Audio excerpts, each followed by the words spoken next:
AITA for not telling my boyfriend I'm moving out after I found out he cheated. I, 42F, have been with my boyfriend, 33M, for 4 years. We've been living together for the past 2 years in a cozy apartment that we both picked out and made our home. Well, it was home until everything fell apart. Before I get into what happened, let me give you some backstory. My boyfriend and I met about 8 years ago through mutual friends. Back then, we were just buddies, close enough to hang out regularly, but never crossing that line into anything romantic. He was funny, kind, and easy to talk to, and over time, we developed a strong friendship. During those early years, he lived with his best friend, Tina, 34F. Tina was always in the picture, and I'd be lying if I said I didn't notice how close they were. Anytime she called, he would drop everything to help her. She seemed to have a knack for getting herself into messes, whether it was financial trouble, drama with friends, or relationship issues, and he was always there to bail her out. At first, I thought it was sweet. He was loyal to his friends, and I admired that. But as our friendship grew deeper, and later when we started dating, I began to question the nature of their relationship. Tina seemed to lean on him a lot, and he always made her a priority. When I brought up my concerns, he reassured me every time. She's just a friend. We've known each other forever. It's nothing like that. She's like a sister to me, and I believed him, or at least I convinced myself to believe him. Fast forward to 2 years ago, when we decided to move in together. I was thrilled. We had been dating for a while, and this felt like the natural next step. But there was a catch. Tina was also moving out of her place, and my boyfriend suggested she stay with us temporarily until she got back on her feet.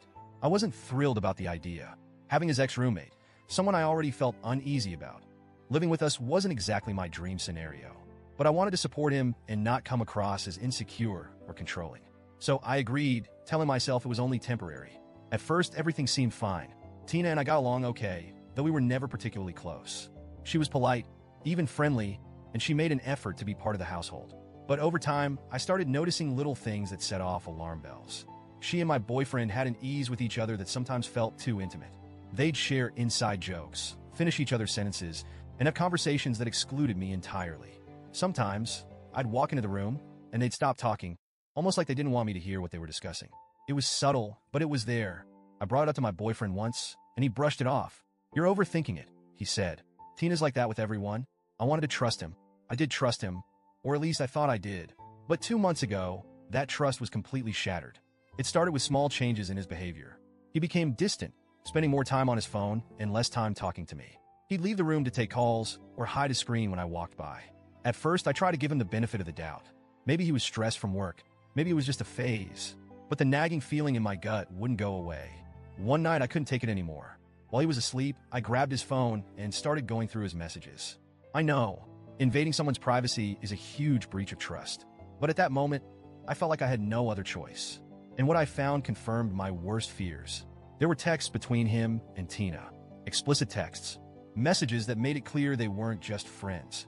I read through them, feeling my stomach churn with every word.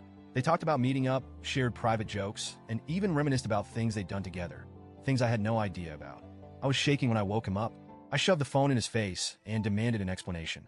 At first, he denied everything, claiming it was just joking around and that I was blowing things out of proportion. But when I pressed him further, he finally admitted it. He had slept with Tina. He swore it was a one-time thing. He said it was a mistake and that it didn't mean anything. But the messages told a different story. They didn't sound like two people who regretted their actions. They sounded like two people who were comfortable lying to my face while carrying on behind my back. I felt betrayed, humiliated, and sick to my core. How could he do this to me? How could he look me in the eye every day, knowing what he had done? And how could Tina, a woman who had eaten meals with me, laughed with me, and pretended to be my friend, be part of this? After the confrontation, he begged me to stay. He promised he'd cut off all contact with Tina, go to therapy, do whatever it took to earn back my trust. But the damage was already done. I knew I could never look at him the same way again. That's when I decided I was done. Over the past few weeks, I've been quietly making arrangements to leave. I found a new apartment, signed the lease, and hired movers. My plan is simple. Wait until he goes to work, pack up my things, and leave. I'll leave him a letter explaining why, but I'm not telling him ahead of time. I know this might sound cold, but I don't feel like I owe him anything. He made his choices, and now he has to deal with the consequences. I've already spent too much time and energy on someone who clearly didn't value me. I also know this will put him in a tough spot. He can't afford our current place on his own, and with the lease ending soon, he'll have to scramble to find a new place. Part of me feels guilty for leaving him in the lurch, but another part of me feels like he brought this on himself. Some of my friends think I'm justified. They say he betrayed me, So I have every right to put myself first. But my sister thinks I'm being cruel. She says I should at least give him a heads up, so he can make arrangements. Honestly, I don't know. Am I being heartless? Or am I just doing what I need to do to protect myself? Oh, and for those wondering, Tina doesn't live here anymore. She moved out a month ago, though I suspect that was more about her convenience than any real remorse. So, Reddit, AITA for leaving without telling him?